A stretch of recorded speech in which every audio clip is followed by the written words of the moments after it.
lisusu tosili kozonga kati na émission oyo ya la vérité place ngai frère na bino Joachim Zambwana nazali kolobela sujet etali la sorcellerie, l'idéologie sur la sorcellerie selon makanisi na biso et peut tokoya ko conclure na Bible peut tokende kolanda verset moko place balobela la sorcellerie poto yeba est-ce que buzoba ya mutu pete na tango ya kala.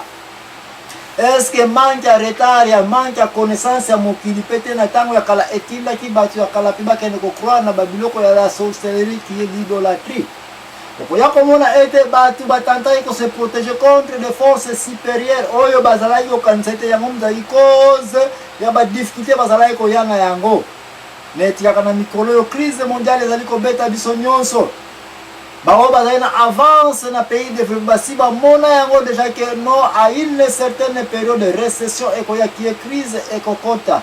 Et crise à motano kokota ba banque ba meka un peu ko sunga batu comment ba ko bimena na situation oyo. Et que crise à motano esi kokota ba o bazana ba avance na niveau intellectuel bien approfondi. Basi déjà komona était oh c'est un phénomène naturel. Sinon que toye baka pona ni ba misala ezali kozanga et poni ba misala esili kokufa. Et poni ni lipa na ngai za suna mesate et pona ni succès na zaki na ona vie ezali susute. Batu wana basili ko benga ma batu ya les pays développés, batu wana basili ko yeba ba phénomène otuba vandi calme kaka na ndenge ezali ko lekela batali ka kotala Jésus na mokili comment eko résoudre problème oyo. Inverse nango ezalete na batu koyo bandima kana kindoki. Ça ce sont des gens qui sont capables de dire que ah papa nangai wana senga ngai vélo depuis na koma ko sala na somela vélo te na yoka kina asilika ki. Du yem tazai na sima ya manipulation nyonso oyo c'est comme ça on azali ko zangela mosala du azali ndoki. Ba pasteur, ba prophète pe bazali ko yakana ba makelela laka koloba ete sitango zwa yaka velo wana otilaki papa na sino kono asilika ki pasa yepe mta supporta ki na classe ko silika wana yango mteza na sima ya yo mikolo yo oza ko zo sumusala te oza suko tourner bien te. Biloko oyo koya kokuta pe banganga bazali banganga soki to banganga je les mets ensemble avec toutes ces églises de réveil mutezali ko sala ka pe misala ya combat bazali capable ya koloba na yote oh ebite ke mwasi na yotango lingai kuto sala boye na boye ye mtazali ko opposé wala so ebite ke ye mtazaka na sima makambo oyo frère sœur na okobonga te likolo ya mutu oyo bala mtazaka na sima eba manipulation oyo. Oh mwana na yo ya komisa muzulu, oh mwana yo ya zasuko tosa te, ah mwana na yo ya komi impossible ya ko contrôler.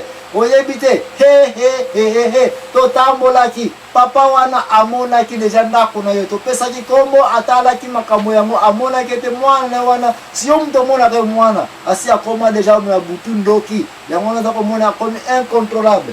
Ndoki makambo ezali koleka tura société na biso mutu akomi na ekoko parce que abateli vi na ye bien ou sinon que respecter ki pe oyo nazali na Bible ezali koloba ete respectez vos parents afin que vous viviez longtemps.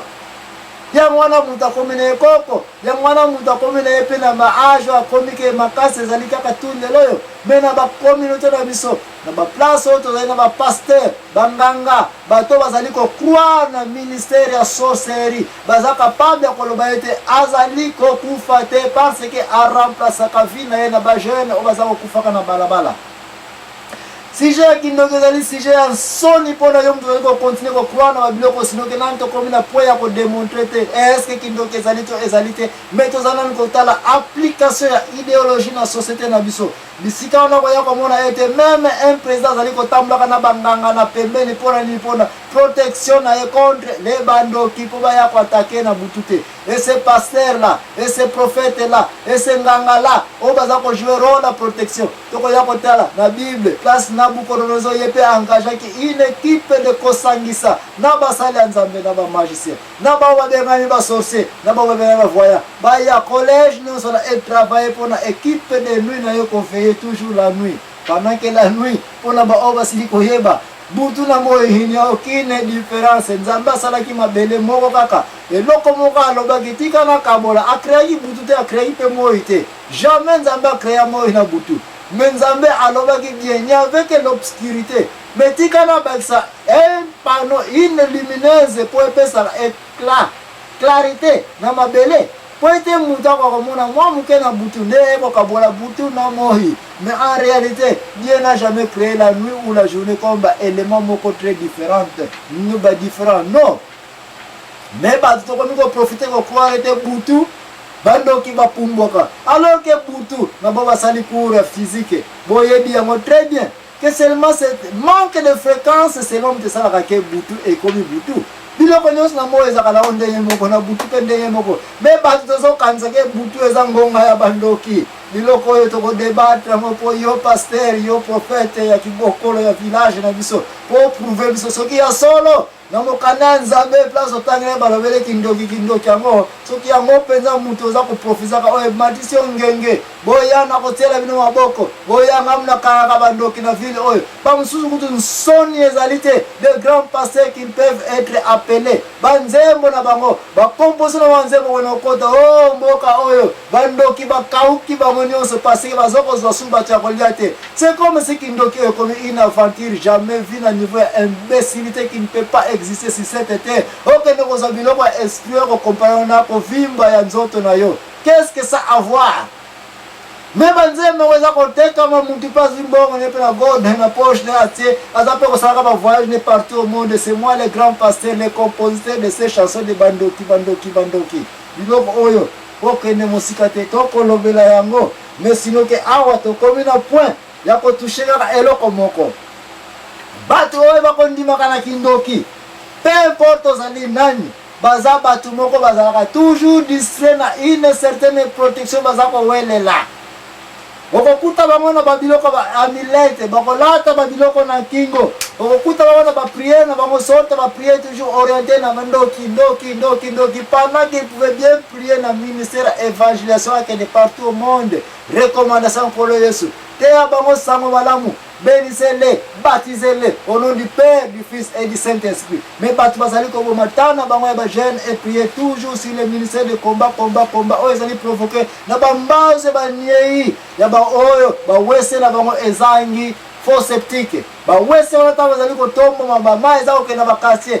Bana mike bazali très sensible na ba pona bango ba ko kanga malade. Tant bazako kufa ce sont ces mêmes pasteurs bazako ya koloba na biso ke bandoki batoni mingi na quartier ya mwana bana mike bazako kufa eba mikolo peta mbako yoka bo nsoni na bango ezate bako mpe ko luka ekoyiko zala nani bakoyiko soupçonner n'importe qui lobi mutango azwi kolie babomie lobi tatanga teki lupa una kimi parce bazako luka ye. Ça ce sont des choses ezali originées à partir ya banani ba pasteur ba église de réveil o ezali ko kotisa introduction ya sujet ya sorcellerie oyo ezana valeur moko te na miso ya bana batu sino ke koleso to ayena mabele oyo tomoni yango aucun jour kolo Yesu toyoka yeke azako travailler na bandoki ake komona bandoki ake ko chasser bandoki. Jésus-Christ n'a travaillé pour chasser les mauvais esprits. Jésus-Christ a invité son apôtre résister contre les mauvais esprits. Déplace tant que nous avons répondu tant que nous avons compté bon la distinction il y a la définition de mot oyo batu na biso bandeko na biso ya culture na biso ya village na biso ya kibokolo bazali ko confondre. Qu'est-ce que signifie mauvais esprit? Qu'est-ce que signifie démon? Qu'est-ce que signifie sorcier? Babiloko tanzali kozonga yango to kolobela. Alléluia.